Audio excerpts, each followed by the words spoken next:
भडगावात दुःखद घटना, मुलांना वाचवताना दोघांचा गिरणा नदीत बुडून मृत्यू।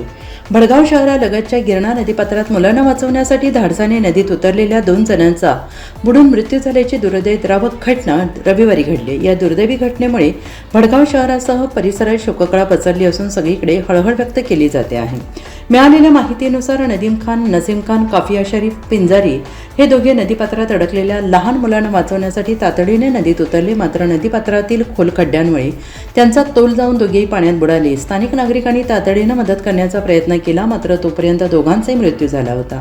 दरम्यान स्थानिक नागरिकांच्या मते नदीपात्रात सुरू असलेल्या अवैध वाळू उपशामुळे मोठ्या प्रमाणात खोल खड्डे तयार झाले असून याच खड्ड्यांमुळे ही दुर्घटना घडल्याचा आरोप करण्यात येतो आहे। या घटनेची माहिती मिळताच पोलीस आणि महसूल प्रशासनाचे अधिकारी घटनास्थळी दाखल झाले असून पुढील तपास सुरू आहे। मुलांना वाचवण्याच्या प्रयत्नात दोघांनी प्राण गमावल्याने भडगाव परिसरात हळहळ व्यक्त केली जाते आहे।